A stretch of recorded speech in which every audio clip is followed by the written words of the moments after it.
Hi, this is Christina West with Christina West Art. And today we're going to talk about art and healing. The topic's going to be sacred art. And it's going to be talking about making art with meaning, and especially this week when we've had such trying news for women in America. So the question that I get asked a lot is, what is the point of making art in a world so filled with turmoil, wars, aggression, dominance, laws that pass that dominate women again, setting us back years and years and years? What's the point of art making? Many of you know that I studied with shamans for many years. I've studied the Western mystery traditions my entire life and also cross-cultural religions. So my focus has always been on what makes art sacred. And of course, that is what are the benefits of creating sacred art. So we'd have to talk about this topic from many different aspects, which is always a joy to do because it isn't just one thing, it's many. And one of the first things to consider is the mindset that you're in now. What is your mindset? So that's the first thing to consider when we're talking about art making or creativity, or, what is our purpose in art making in this world? And in an indigenous culture, we would have ascribed roles based on, what we showed growing up as children. If we were dreamers, we'd be in a dream lodge. If we were warriors, we would be taught those crafts and skills. If we were weavers, that is a sort of fairy tale indigenous modality, which does not hold true in America today. And many of these beautiful indigenous ways are being lost even in their own cultures. So it's really up to us to reimagine, to re-sacralize, to create our own indigenous ways. Indigenous means to be born there. So I'm indigenous, you're indigenous. But what do we do with this gift of life? What do we do with our gifts of creative life?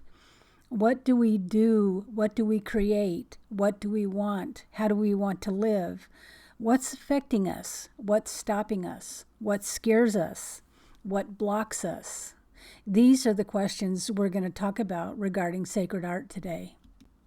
And this is my birthday week. It happens in the St. John's Tide beautiful energy, the energy of St. John's, the festival. And this, if you listen to my podcast about the beloved, this is really a time of letting go.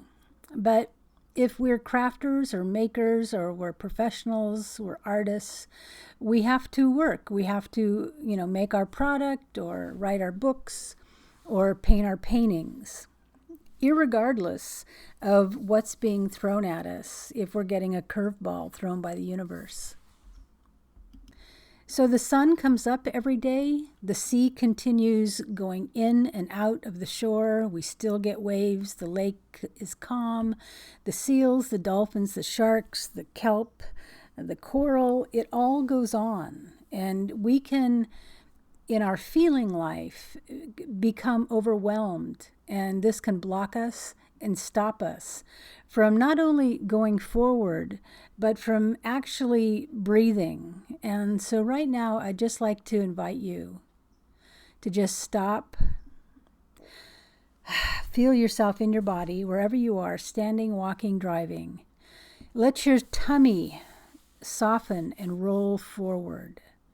Let your shoulders just roll down and take a deep breath.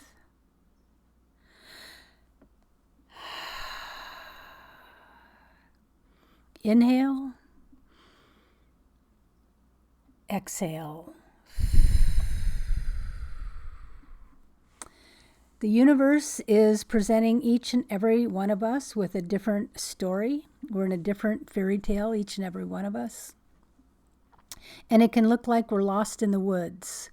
When the hero or heroine takes off for the journey, the unconscious hero's journey, and then finds themselves lost in the woods. And that's a pretty good picture of what's happening now in the world. So many of us feel cut off after 2 years of COVID and isolated. The strictures are coming down now, so we can get out more. We can certainly take walks, get out in nature. Many of us are painting and taking online groups. But we do feel inwardly different, and that is a real experience, and one in which I really invite you to think about as a reality, to say, this is my life now. This is my life now. And I have to accept this modality, this lifestyle, where I'm living, what I'm doing. If it's difficult, if it's easy, if I live in luxury, if I don't live in luxury, if I'm working, if I'm not working, if my car is working, if my car is not working. Do I have food in the refrigerator? Do I have clean sheets? And for these, we are all grateful. So this podcast is about freedom, about creativity. It's about metamorphosis. And of course, it's about St. John's Tide, where St. John, was about metanoia, changing our hearts and minds. And we can do that about our creativity, about our crafting, about our painting, about our sewing, about our jewelry making. Whatever we do creatively, we can stop what we're doing. We can take a breather, and we can consider the world phenomena. We can consider from our comfy couch, our armchair, our office chair. We can consider the aspects of the world tragedies, the world joys, the triumphs, the loss, the gains, the illness, the overcoming, the miracles. There is a huge amount of stories that we're pummeled with daily. And if we're talking about art making or a creative practice, writing, drawing, whatever you're working on, I think it's a really good time at St. John's to take a moment to take a break and to reconsider where we are now. And I do this, as a shamanic practitioner, as somebody who studied the indigenous ways. This is part of accessing my deeper self, my deeper story, my deeper life purpose, my connection to God or goddess, however I define that.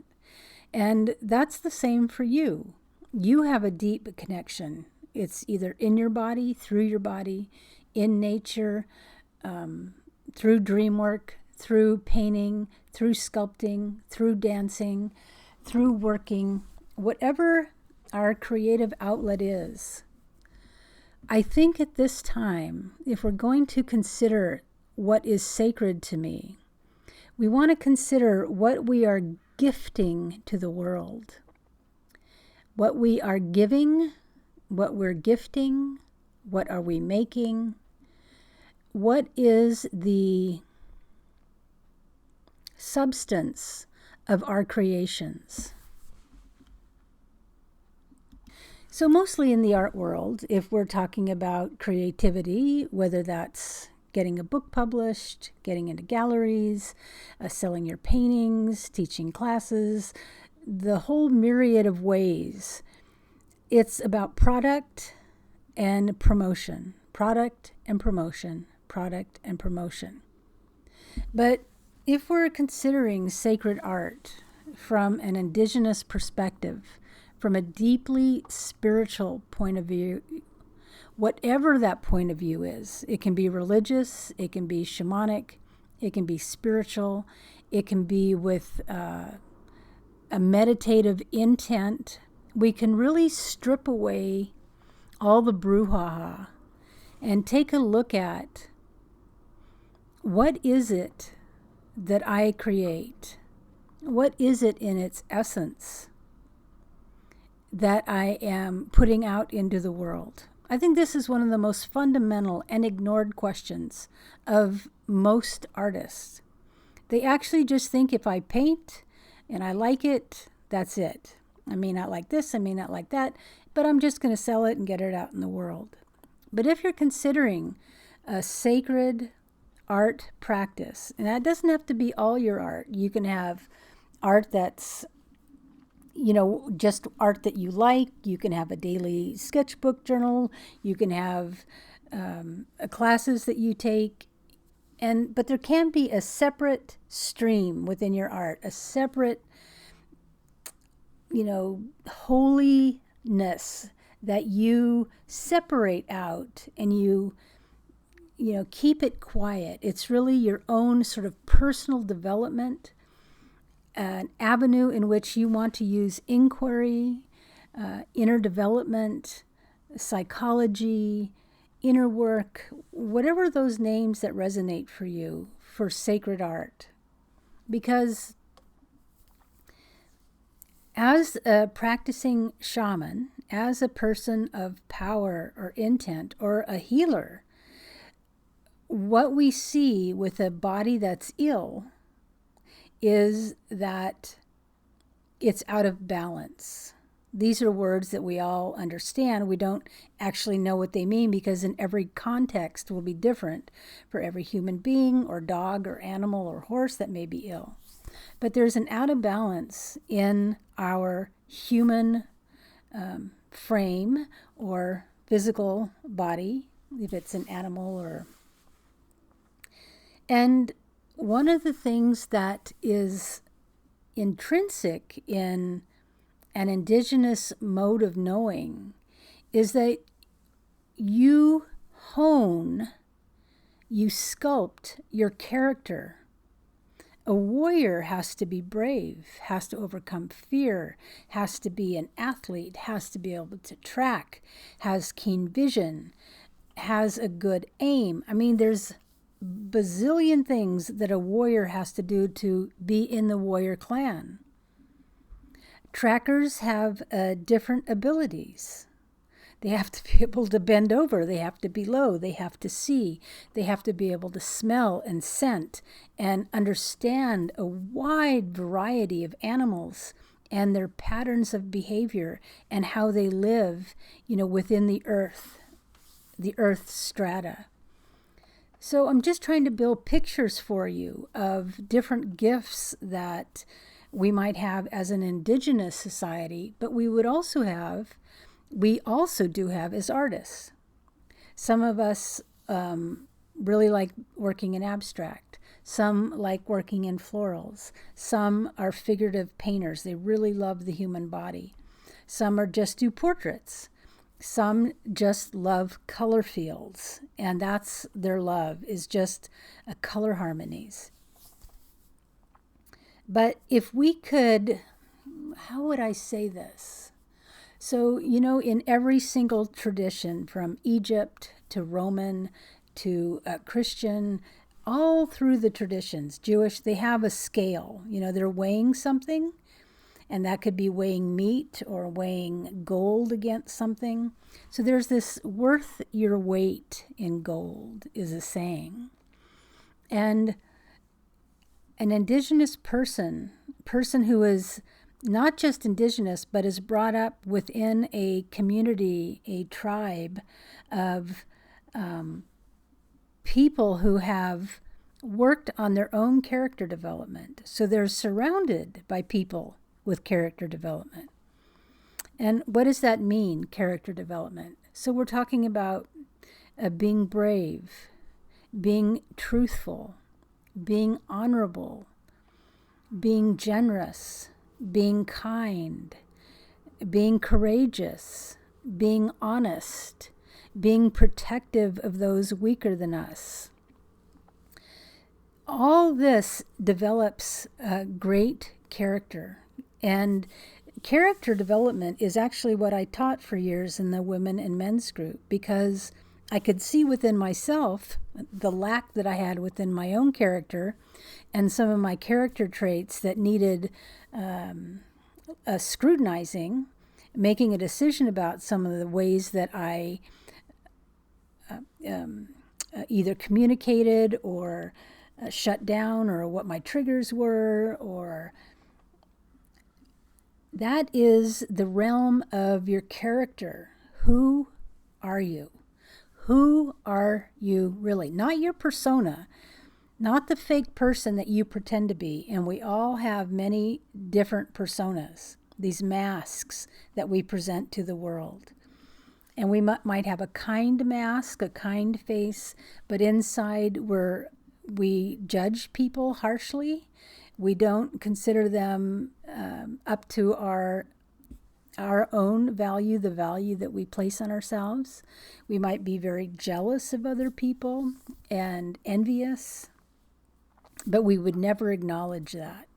And then we hide it, and then we stuff that down, and that becomes an inner soul wound, or a habitual trigger that we are always trying to protect. So character development is the fundamental foundation stone we all stand on.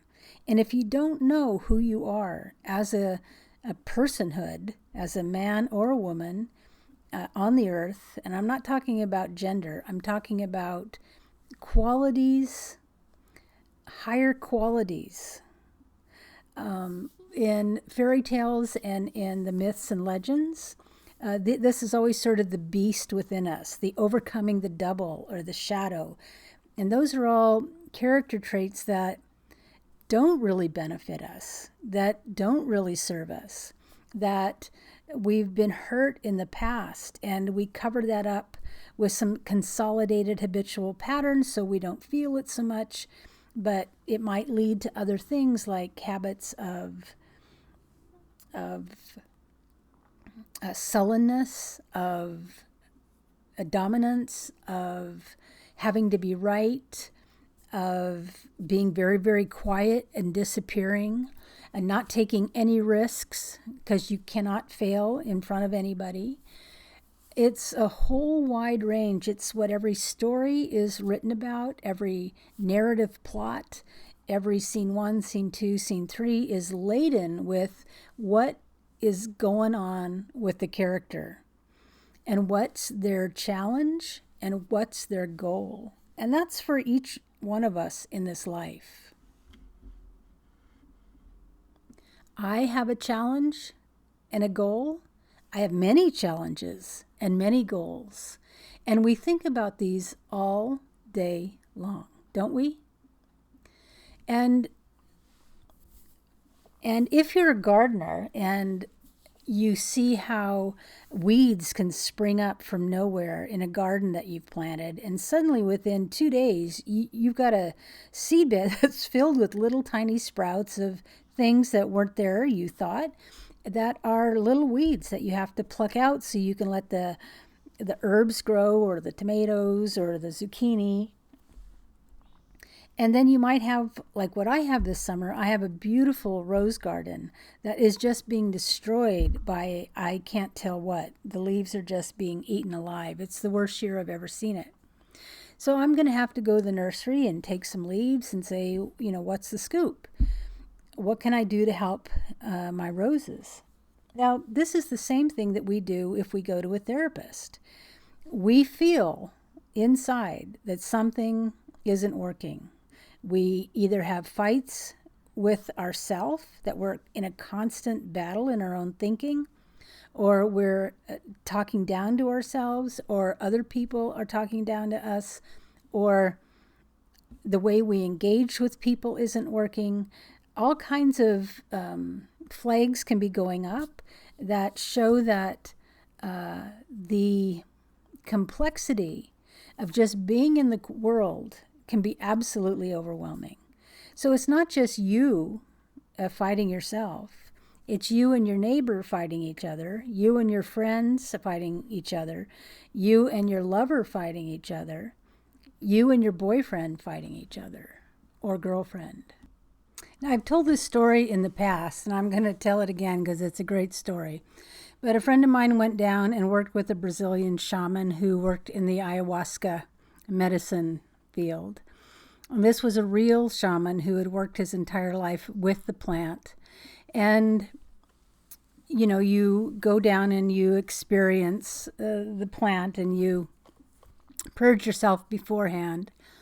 And one of the things that my friend told me that when he came home is the shaman said that people in America who are going down to have this healing experience, there was a couple of levels that he had to do in the healing realm, like 1, 2, 3 healings. Because he said the first level, Americans were so filled with false images that they were eating, watching television or Facebook. All these advertising images were creating unbalance within the body. Now let's just think about that. How many images do you eat a day? You know, and eating is exactly what we're doing with our eyes. We're eating those images. And images means I mage. The I consciousness, I, Christina. I mage. A mage is a being who has control of images. This is the Western mystery traditions, the magicians, the druids, the goddesses, the priests of the woods. So everyone throughout time knows the power of images. And in America, we have taught the world to desacralize images. And in fact, not just desacralize, to sexualize images. So not only have we created images that do not heal us when we look at them, they trigger us to do other things. You know, pornography, being angry, wanting a drink, buying a Ferrari, wanting somebody who has false boobs and a tiny waist, and, you know, the man looks like, you know, Charlton Heston or Brad Pitt or whoever. All based on outer appearances, but nothing about character development. Who the character is in their inside. And this is the vital question, my friends, if we're going to stand in front of a canvas, if we're going to write a book, if we're going to make a piece of jewelry, if we're going to do a dance, if we're going to make a ceramic pot, whatever your creative outlet is, whoever you are, and I mean the hidden you, is going to go in to that artwork. Hence the question, who are you? Who are you? And if you don't know the answer to that, then you aren't making art that has any intent lined up with who you really are. You're just making art and you're having fun, and you can have a whole career and a whole lifetime of doing that.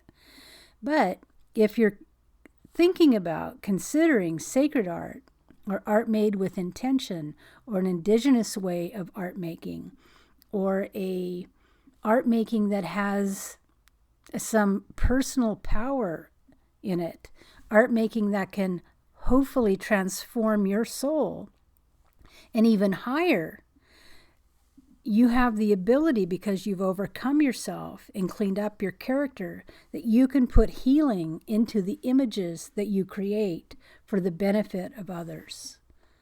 So that's a shamanic intent of why anyone would want to do sacred art.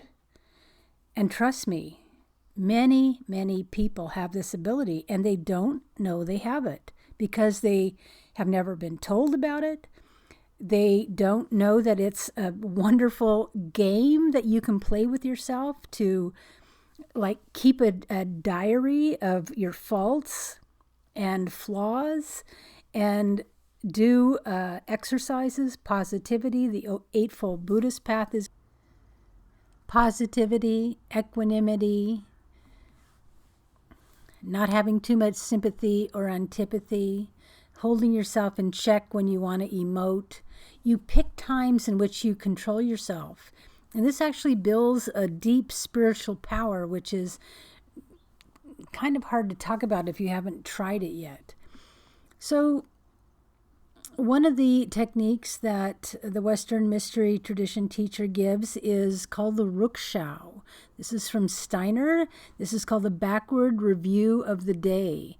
So in order to prepare ourselves to do dream work or to sleep and to leave our body and go travel in the spiritual worlds as consciously as we might be able, we do a Rukshao, a backward review of the day.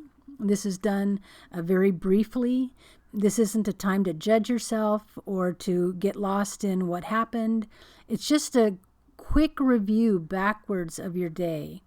And if you see something where you got stuck or triggered, you can say, well, I'm going to do better next time. But it's really a backward review until you actually find yourself back in bed waking up. So you're sort of tying the knot between the day and the night and preparing your soul for sleep. So this is my birthday week, so I thought I'd come out with this idea of deepening this question about what is sacred art. And in different kinds of words, we can say, what is art that has meaning? Is there art that has meaning? Can there be artwork that has a healing potential for the viewer? Can I hone my skills to penetrate a deeper aspect of my selfhood so that I can bring goodness into a painting that can heal the world? And what I did is I created an ebook called 7 Days to Start Your Sacred Art Practice. And this is the foundational work that I do, that I have learned over the course of my entire life. And I've been a painter and teacher all my life, and a dream teacher as well, and work with shamans over half my life. So these 7 techniques and presentations are the foundational core of starting a sacred art practice. And you can get that at KristinaWestArt.com. Kristina, Kristena, WESTART.com. And there is a free gift for the ebook, and you can just sign up and immediately digital download that. And that'll get you started on creating your own sacred art practice. And there's a lot more to talk about. There's a lot more to teach. I have a free Facebook group that you're welcome to join called Art to Joy on Facebook. And we have been meeting together for years on Facebook, talking about how to make sacred art. What does it mean? Mindfulness techniques. So, for my birthday, I thought I'd bring out this question that's been living with me my whole life. What makes art sacred? And what are the gifts and benefits of it? And what is happening in the world of art, or in the world of creativity? So that's it for today. This is Kristina West signing off. Let's get creative. And don't forget, I have my YouTube channel, Kristina West Art, Facebook, Instagram. So don't forget to sign the subscribe button and tell your friends. It really helps. Thanks so much. Bye for now.